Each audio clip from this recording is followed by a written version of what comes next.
Vietnam ini sudah kembali seperti eranya Park Hang-seo, saudara-saudara, luar biasa. Mereka lolos ke semifinal tanpa pernah kalah, selalu menang. Kalahkan Arab Saudi tuan rumah, yang terbaru kalahkan Uni Emirat Arab, saudara-saudara. Dan kemungkinan besar ini mayoritas pemain ini akan main nanti di Piala AFF 2026, saudara-saudara. Dan kemungkinannya Indonesia juga tidak akan bisa menampilkan grade A. Jadi ini akan menjadi lawan yang berat, saudara-saudara, Vietnam ini nanti. Halo saudara-saudara, jumpa lagi dengan komentator gadungan di sini. Dengan komentator yang gadungan.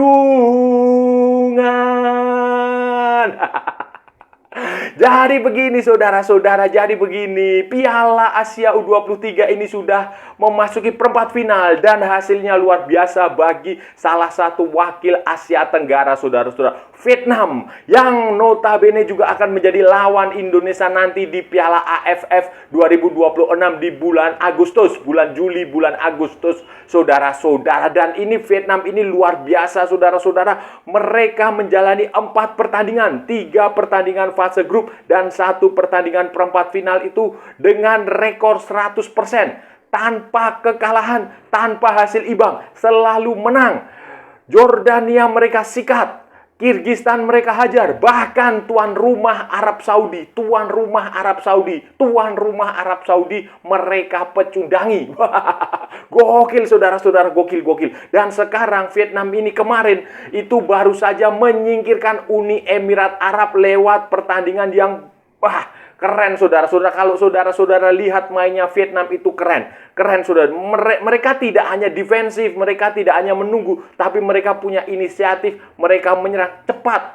Mainnya cepat, saudara-saudara. Mainnya cepat, wingnya sayap kiri, sayap kanan hidup. Mereka main dengan 3-5-2, kadang 3-4-3. Tetapi kalau bertahan mereka ada 5 pemain di situ. Wah, gokil sekali. Mereka menyingkirkan Uni Emirat Arab dan sekarang mereka akan tampil di semifinal Piala Asia U23.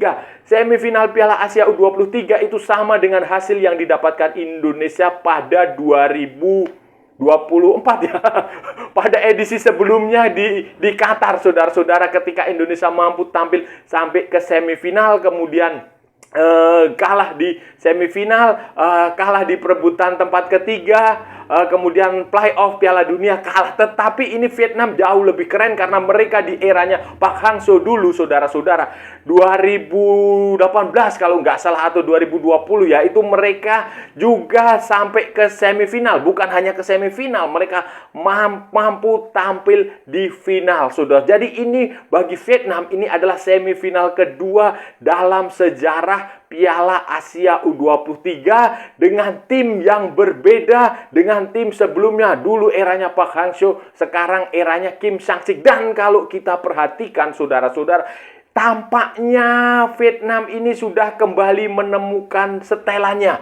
Mereka sudah mampu kembali seperti eranya Park Hang-seo. Jangan lupa, U23 Vietnam ini adalah juara Piala AFF U23, U22, kemudian peraih medali emas SEA Games terbaru, saudara-saudara, 2025. Dan sekarang mereka mencoba bermimpi. Ini target Vietnam di Piala Asia U23 ini nggak main-main. Mereka bermimpi untuk menjadi juara Piala Asia U23, saudara-saudara.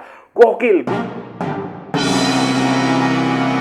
Bangkitan Vietnam ini harus diwaspadai, saudara-saudara. Harus diwaspadai. Suka atau tidak suka, senang atau tidak senang, itu kita Indonesia itu harus mewaspadai Vietnam. Kenapa demikian? Karena nanti di Piala AFF Indonesia itu satu grup dengan Vietnam. Dengan Singapura, dengan Kamboja, dengan Brunei Darussalam atau Timor Leste. Dan khusus Vietnam ini harus diwaspadai. Kenapa? Karena mainnya di U23 bagus. Dan ini yang perlu kita garis bawah ya, pelatih U23 dan pelatih senior sama, Kim Sang-sik. Kemudian pemain U23 ini kemungkinan besar, mayoritas ya, mungkin 50% itu pernah main juga di tim nasional senior. Dan kemungkinan nanti di Piala AFF ini mereka akan bermain, karena Vietnam ini semuanya pemain dari liga lokal sehingga tidak akan kesulitan untuk mengumpulkan pemain. Itu nanti mereka akan menjadi lawan Indonesia, kemungkinan pemain-pemain ini, dan ini harus diwaspadai dari sekarang, itu harus dipantau dengan serius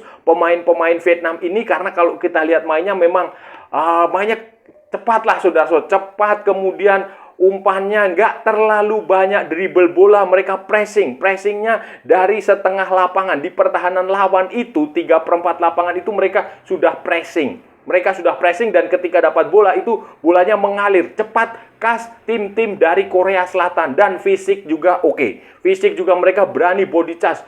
Bayangin pemain-pemain Uni Emirat Arab itu yang beberapa ada naturalisasi ya, pemain dari Afrika, dari Amerika Latin, itu mereka bisa bodinya bagus, mereka bisa kalahkan, bisa body charge-nya menang. Begitu pula kemarin waktu melawan Jordania yang pemainnya besar-besar, waktu melawan Arab Saudi juga pemainnya besar-besar. Nah, ini harus diwaspadai, harus diantisipasi dari sekarang permainan Vietnam, karena kemungkinan besar Indonesia tidak akan bisa menggunakan pemain grade A. Pemain seperti Kevin Dick, pemain seperti Jay Itzes kemungkinan nggak akan bisa main karena ini tidak dalam kalender FIFA, sehingga kemungkinan Indonesia hanya akan bertumpu pada pemain-pemain lokal, dan bahkan ada kemungkinan juga pemain-pemain U23 karena pada bulan September itu nanti akan ada Asian Games, sehingga ini bisa menjadi ajang pemanasan sebelum Asian Games. Nah, ini harus diberi catatan, saudara-saudara. Vietnam ini harus diberi catatan. Ini menurut saya kebangkitan Vietnam ini harus diwaspadai, harus diberi catatan. Kita nggak boleh meremehkan. Kita nggak boleh bilang, oh ini grup A, Piala AFF ini mudah. Aduh, nggak ada sepak bola itu kok grup mudah. Sepak bola bukan matematika. Bukan matematika, segala hal bisa terjadi, dan kita harus mewaspadai ini, harus mewaspadai Vietnam, tidak boleh memandang sebelah mata. Saudara-saudara, saya nggak bohong. Silahkan saudara-saudara lihat rekaman pertandingan Vietnam U23 selama Piala Asia U23, mulai dari Jordania, dari Kirgistan, dari Arab Saudi, dan terakhir Uni Emirat Arab. Mereka bermain benar-benar kayak zamannya Pak Hang-seo, saudara-saudara. Betul, saya nggak bohong. Kayak zamannya Pak Hang-seo, mereka benar-benar pressingnya ketat, saudara-saudara. Pressing ketat sejak dulu kala. Mereka mempressing pemain-pemain lawan itu di 3/4 lapangan. Kemudian ketika menyerang, mereka dapat bola itu mengalir sekali, betul saudara. Jadi saya ingat Pak Hang-seo, waktu eranya Pak Hang-seo itu kan mainnya kayak begitu. Ya maklumlah kan, Pak Hang-seo, Kim Sang-si, Korea. Mungkin Vietnam ini cocok kalau dilatih oleh orang Korea. Cocok sekali. Dan secara kedisiplinan itu juga keren. Juga, wah ini memang bahaya. Mereka juga punya pemain-pemain yang cukup bagus. Misalnya si Quat Van Kang. Kemudian si siapa lagi itu? Nguyen Din Bat. Nguyen siapa? Itu bagus sekali. Nguyen Hiu Min. Nah, terus yang nomor ada lagi pemain nomor 2 itu si Nguyen Lepat sudah ya. Nguyen Lepat atau siapa itu juga pemainnya bagus. Pan Min Puk. Ah, itu juga Pan Min Puk. Iya betul. Itu juga pemain yang sangat bagus itu, saudara. Jadi ada beberapa pemain muda Vietnam yang ya kalaupun nanti mereka nggak main di AFF 2026, itu nanti pemain-pemain ini bisa menjadi ancaman tim nasional Indonesia di masa depan. Walaupun Indonesia juga punya pemain dari U17 yang bisa berkembang terus. Tetapi kan itu tergantung treatment dari masing-masing asosiasi sepak bola maupun pelatih tim nasional. Tetapi yang saya lihat ini, Vietnam sudah kembali ke setelan ala Pak Hang-seo. Ini harus Anda perhatikan, harus diperhatikan dengan serius. Jadi komentator-komentator yang lain jangan menganggap remeh Vietnam. Jangan menganggap tim kita ini tim hebat. Belum tentu, karena harus diingat sekali lagi, saya tidak akan bosan mengingatkan bahwa nanti di Piala AFF itu bukan kalender FIFA, dan pemain-pemain seperti Jay Itzes, Kevin Dick, bahkan mungkin Justin Hubner, bahkan mungkin siapa itu Pelupesi itu kemungkinan tidak akan bisa bermain, termasuk si Martin Paes. Nah, jadi ya kita akan berharap pada pemain muda Indonesia, pemain lokal, dan kemungkinan Vietnam akan mencampur pemain U23 ini dengan pemain utama mereka, karena beberapa pemain U23 juga punya caps, punya jam terbang, punya pengalaman di level senior. Ya mirip seperti Indonesia dulu ketika di zamannya Sintayong. Melihat apa yang ditampilkan Vietnam, saudara-saudara, selama Piala Asia U23, saya sih yakin ini, punya keyakinan ini Vietnam ini akan bisa setidaknya kembali lagi tampil di final seperti dulu di eranya Pak Hang-seo, saudara-saudara. Dan itu adalah akan menjadi pencapaian yang ya kalau juara mungkin agak sulit ya, karena kan kita tahu nanti kalaupun nanti dia di semifinal dia menang, itu kemungkinan dia akan bertemu Jepang atau mana ya? Atau Australia atau mana, pokoknya itu.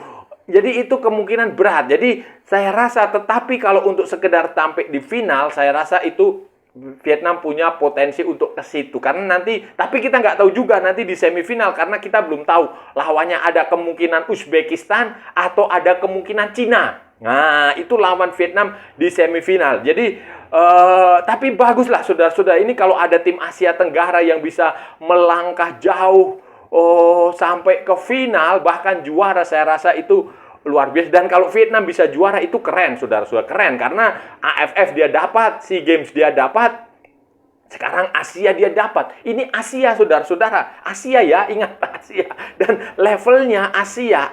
Dan walaupun U23 kemarin di Piala AFF kan Vietnam juga ngalahin Indonesia kan.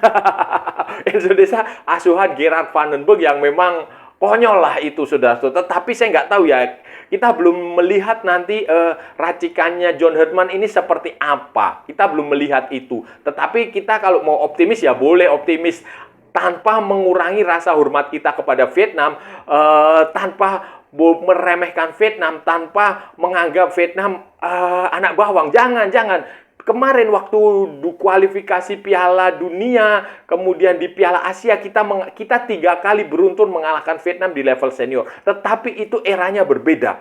Eranya berbeda, waktu itu Sintayong di situ, waktu itu Philippe Troussier sebagai nakodanya, dan terbukti Philippe Troussier gagal. Dan Vietnam ini kalau dilatih orang Korea itu cocok, saudara. Ini sekarang, jadi kita nggak bisa lagi apple to apple, nggak bisa lagi membandingkan skuad yang dulu mengalahkan Vietnam dengan sekarang skuad Vietnam terbaru, karena tentu saja berbeda, pelatihnya berbeda, walaupun ada beberapa pemain yang mungkin saja masih sama, tetapi pelatihnya berbeda, cara bermainnya berbeda, pendekatan yang dilakukan itu berbeda, taktik, strategi berbeda. Begitu pula dengan Indonesia juga, walaupun beberapa pemain masih sama, kemungkinan masih sama, tetapi kan pelatihnya berbeda, cara bermainnya juga berbeda, taktiknya sudah pasti berbeda, pendekatannya sudah pasti berbeda, kemudian ya berbeda, saudara-saudara. Jadi ini Vietnam ini akan menjadi lawan yang berat nanti di Piala AFF.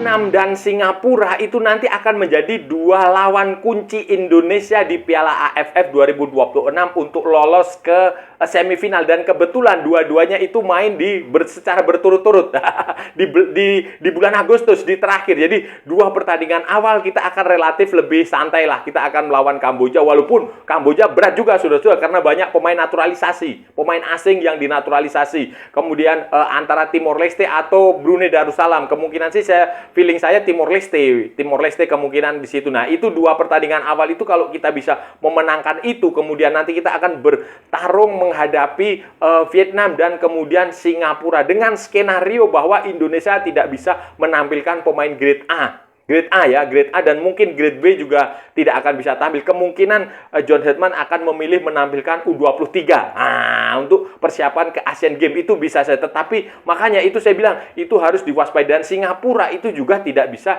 dipandang sebelah mata juga. Singapura di level junior itu jelek sudah, tetapi di level senior mereka punya banyak sekali pemain abroad, khususnya abroad ke Thailand. Dan di Piala AFF tentu saja liga seperti Liga Thailand, liga seperti Liga Malaysia, Liga Indonesia, Liga Vietnam, kemungkinan juga mereka akan mendapatkan izin dari klub. Dan Singapura kemungkinan besar akan bisa menggunakan pemain-pemain utama. Dan kalau itu terjadi ya berat, karena pemain-pemain mereka juga bagus. Beberapa yang main di Thailand itu misalnya si Ryan Stewart itu main di Kacaburi. Kemudian ada lagi Safwan Baharudin main di Selangor. Kemudian ada lagi Harhis Stewart itu main di Uthai Thani. Kemudian Jared Gallagher itu main di Nakhon Ratchasima Swatcat namanya. Kemudian ada lagi Ihsan Fandi main di BG Pathum United. Jordan Emavine main di Chiang Rai United. Ilhan Fandi main di Buriram United. Nah, itu beberapa pemain Singapura, dan Singapura bisa lolos ke Piala Asia. Seperti yang saya katakan sebelumnya ya, saudara-saudara, dia bisa lolos ke Piala Asia 2027 setelah bertahun-tahun, puluhan tahun tidak pernah lolos. Itu menunjukkan bahwa dia tim yang bagus. Mereka menyingkirkan Hong Kong, mengalahkan Hong Kong di Hong Kong, saudara-saudara. Itu menunjukkan Singapura, perkembangan sepak bola di Singapura itu luar biasa. Jadi ini nanti ke depan di Asia Tenggara itu kekuatannya bukan hanya Indonesia, bukan hanya Thailand, bukan hanya Vietnam, tetapi juga Singapura. Singapura ini nanti akan menggeser eksistensi Malaysia. Malaysia yang dihukum gagal total dengan proyek curang naturalisasi pemain dari Amerika Latin. Saudara-saudara, itu tadi pembahasan kita hari ini, saudara-saudara. Kita sudah bicara panjang lebar dari A sampai Z, dari barat sampai ke timur, dari utara sampai ke selatan, dari Sabang sampai Merauke, dari Pulau Rote sampai Pulau Miangas. Semua sudah kita perbincangkan. Bebas pokoknya tadi, saudara-saudara. Yang penting sopan. Semua sudah kita bacotin, semuanya, semua sudah kita ungkap, saudara-saudara, kita analisis dari mana tadi ya, pokoknya semualah, saudara. Dan kita tadi bicara tentang Vietnam, kebangkitan sepak bola Vietnam, kebangkitan tim nasional Vietnam yang di level U23 itu tampil keren, tampil luar biasa selama Piala Asia U23. Mereka baru saja menapakkan kaki lolos ke semifinal Piala Asia U23. Dulu di zamannya Pak Hang-seo itu Vietnam juga pernah mampu mencapai semifinal, bahkan mereka menang di semifinal dan kemudian mampu menembus ke final Piala Asia U23 tahun 2018 kalau nggak salah, saudara-saudara. Gokil lah Vietnam. Kebangkitan sepak bola Vietnam ini harus diwaspadai karena mereka serius sekali melakukan pembinaan. Mereka tidak seperti Indonesia yang sibuk banyak gimmick.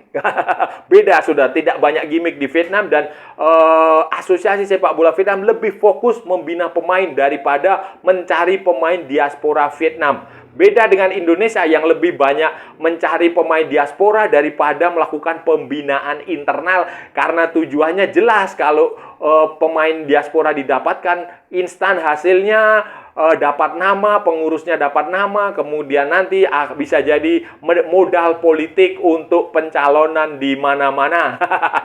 Kayak begitu, itu bedanya. Walaupun sebenarnya diaspora Vietnam itu banyak. Ingat saudara-saudara, ketika perang Vietnam itu kan banyak pengungsi Vietnam yang lari ke Amerika, lari ke Rusia, lari ke Ukraina, lari ke Republik Cekoslovakia. Itu sebenarnya banyak sekali diasporanya yang bisa dicari kalau Vietnam mau. Tetapi Vietnam tidak melakukan itu, tidak bersedia melakukan itu. Mereka fokus kepada pembinaan. Mereka punya sejumlah akademi sepak bola yang cukup berkelas di Vietnam sana, yang itu akan menjadi sumber pemain, dan hasilnya terlihat di Piala Asia U23 ini. Vietnam U23 adalah juara Piala AFF U23 apa U22, kemudian peraih medali emas SEA Games. Di U20 di AFF mereka mengalahkan Indonesia, di SEA Games mereka mengalahkan Thailand, sama-sama tuan rumah. Di Asia U23 ini mereka mengalahkan Arab Saudi, tuan rumah juga di fase grup. Dan Arab Saudi kandas. Dan sekarang Vietnam U23 sedang mengincar sejarah untuk menjadi juara Piala Asia U23. Dan kalau ini tercapai, ini luar biasa. Luar biasa, dan ini akan menjadi sinyal yang bahaya nanti bagi Indonesia. Kalau tidak waspada, ini akan bisa Vietnam akan mendongkel posisi Indonesia, akan bisa menghancurkan Indonesia. Jadi waspadalah dengan kebangkitan sepak bola Vietnam yang sudah kembali menemukan jati dirinya seperti di era Park Hang-seo. Dan saya rasa sudah cukup ya pembahasan kita kali ini. Kalau ada salah-salah ya mohon maaf. Namanya juga gadungan, saudara-saudara, wajar kalau gadungan itu salah. Tetapi kalau benar berarti sebuah kebenaran. Kalau saudara-saudara merasa channel ini bermanfaat, berguna, menghibur, menginspirasi, silahkan like, share, and subscribe. Tapi kalau tidak, saudara-saudara, abaikan saja, skip, jangan ditonton. Tetapi jangan nyampah, jangan membuat komentar-komentar yang menghina, menghujat, melecehkan, merendahkan orang maupun negara lain. Santai aja, ini hanya bola, kita cari teman, bukan cari musuh. Ikuti juga akun media sosial komentator gadungan, ada di Instagram, ada di Facebook, dan ada di TikTok yang bukan TikTok Shop, saudara-saudaraku semuanya. Oke, sampai bertemu lagi di edisi berbicara dengan tema-tema yang jauh lebih bermanfaat, dengan tema-tema yang jauh lebih berguna, dengan tema-tema yang jauh lebih membagongkan. Salam olahraga dan merdeka!